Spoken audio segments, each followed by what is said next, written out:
Ashama harka fuuna akkam jirtu hordoftoottan chaanalii Gadaa barnoota irratti hordofaa jirtaniif akkuma beekamutti barnoonni keenya addaan citee ture jechuudha. Turtii yeroo xiqqootiin booddee walitti deebinee jira jechuudha.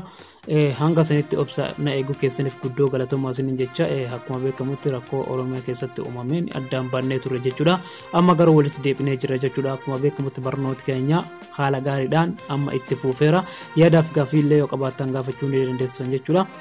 Oke, gama barnoota keenyatti osoo hin darbiniin duratti chaanalii kootiif naanni haaraa taatan akka subscribe gootanii akka maamila taatan isin beeksifachaa viidiyoo kiyya kanallee yoo jaalattan like gochuun akka nu jajjabeessitan isin beeksisaa jechuudha.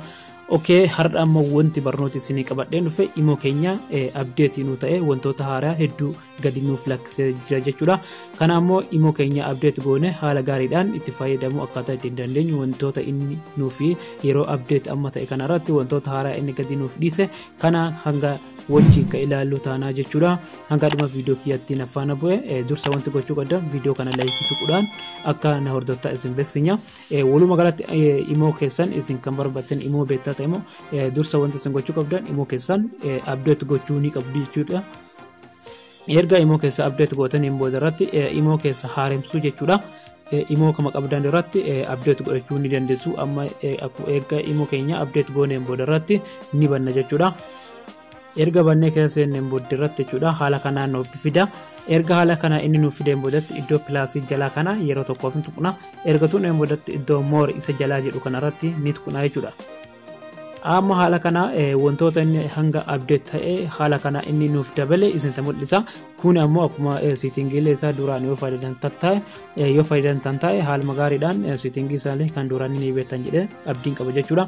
Wantoota inni amma haaraa gannite lakkise kallattumatti hidhanna jechuudha. Amma iddoo kanatti iddoo settingii keessanii seenna. Erga seenneen booda irratti kun amma iddoo gubbaa kanatti imo account setting isa jedhu kanarratti yeroo tokko tuqna. Erga tuqneen booda irratti kun amma wantoota hedduu asirratti nuuf dareera jechuudha. Change phone number akkuma jirutti jira. Amma iddoo kanarratti dura iddoo password jedhu kun asii hin turre jechuudha. Amma iddoo password jedhu kana nuuf dabaleera jechuudha. Password irratti yeroo tokko tuqna. Amma password kiyya duraan hidhadheera. Amma isinillee hicciitii keessan namni tokko karaa imo kanaan akka namni argin gochuudhaaf kan nu fayyadu jechuudha. Password keessan itti galchuu haala gaariidhaan amma fakkeenyaaf an password wanta galchee jiruu fi iddoo correct password kan jirtan password amma yeroo amma kanaan yookaan hidhadhee namni hicciitii kiyya akka argin godhadhu san yeroo jalqabaatiif password jalqabatti fayyadamaa jirtu itti galchita. New password kanarratti amma password haaraa jijjiirachuu barbaadu san password kana jijjiirachuu jechuudha. New password kanarratti password haaraa ni goota. Confirm new password kanallee ammoo password kanarra goote ammoo isa jala kanarratti goota jechuudha. Gama kanaan password jijjiirachuu ni dandeessa. Hicciitii keessanillee dhofachuu ni dandeessan jechuudha. Amma iddoo kanatti request account information kanallee bifa kanaan nu fideera.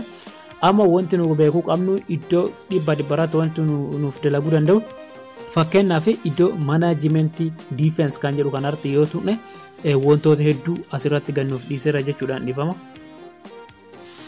Akkuma beekamutti kun amma akka jirtan fakkeenyaaf dura imo keenya yoo namni tokko hakki tolcheetti fayyadamaa jiraate beekuun guddoon nu rakkisa jechuudha.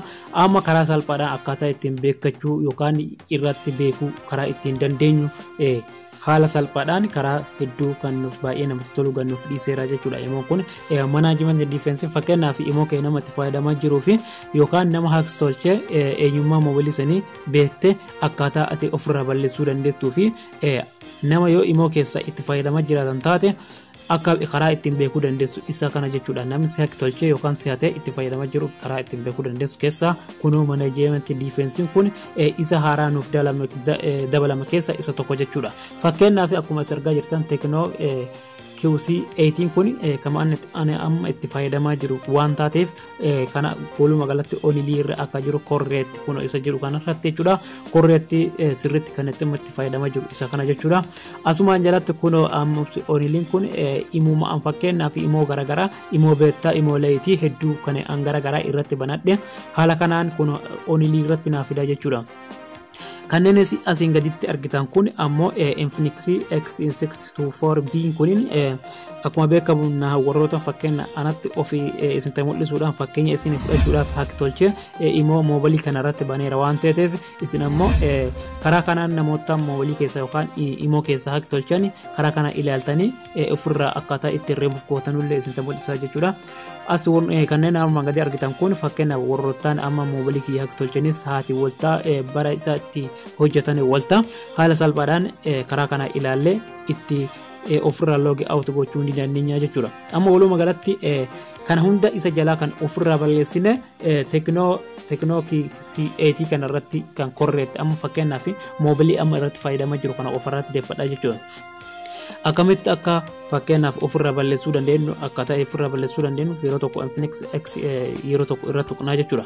Erga tuqneen boodatti kun iddoo akka haala kanaan nuuf dhufa delete kan jedhu kanarratti hin tuqnaa jechuudha. Erga tuqneen boodatti ammas delete jennaan bifa kana kun delete right nuuf tolcheera jechuudha. Amma karaa salphaadhaan delete ofirraa gooneera jechuudha. Yeroo namni sunillee itti fayyadamaa jiraatu kallattii irratti irraa off goonee balleessinee jira jechuudha. Haaluma kanaan hunda isaarra deemnee delete goone karaa salphaadhaan haquu ni dandeenya jechuudha.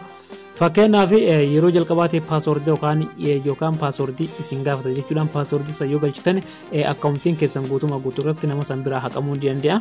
Akkaawuntiin sibira dhufa waan ta'eef ati ammoo akkaawuntii san irratti guuftee karaa salphaadhaan immoo sana nama sana irratti cufuu ni dandeessa jechuudha. Karaa kanaan nama nu hordofaa jiru beekuu fi ofirraa balleessuu karaa ittiin dandeenyu keessa isa tokko jechuudha. Karaa kana imoon haala nu mijeessee jira jechuudha. Dursa nama imoo keenyatti fayyadamaa ture beekuu hin dandeenyu yookaan ofirraa haqnee yeroo inni online irra galu qofa arguu dandeenya jechuudha. Imoo keenya yeroo inni balleessee haala garaagaraatiin nurraa balleessee deemu qofa arginaa jechuudha. Amma karaa kanaan kun amma teknoo amma itti fayyadamaa jiru kana ofatti fayyadama irratti naaf hafeera jechuudha. Korreetti isa wanta isa sirrii kan itti fayyadamaa jiru moobilii amma itti fayyadamaa jiru kana waan ta'eef karaa kanaa ofirraa balleessineera jechuudha. Nama nu hordofaa jiru karaa kanaan ofirraa balleessuu dandeenya jechuudha. Settingilee asirra kan hafan ammoo akkuma beekamu kan duraaniiti kan ta'e jechuudha. Keessattuu wanti imoon ku update ta'ee nuuf wanta haaraa inni nuuf fide management defense sana nama nu hordofaa jiruu fi nama itti fayyadamaa jiru beekne akkaataa ofirraa remove goonu kan nu gargaaru waan ta'eef karaa kanaan ofirraa balleessuu ni dandeenya. Hayya kabajamtootaan keenya viidiyoo kana yommuu jaalattan like gochuu hin dagatina. Yaada keessanillee koomentii jalaa nuuf kaa'aa jecha viidiyoo keenya YouTube channel keenyallee subscribe godhaa. Akkasumas gara WhatsAppitti seenaa isiniin jecha gara gruppii Telegram keenyallee seenuu ni dandeessan jechuudha. Viidiyoo kana hanga dhuma keessa ilaaluu keessaniif guddoo galatoomaa isiniin jecha hanga viidiyoo biraatiin walitti turtiin keessan nu wajjin ta'u jecha galatoomaa.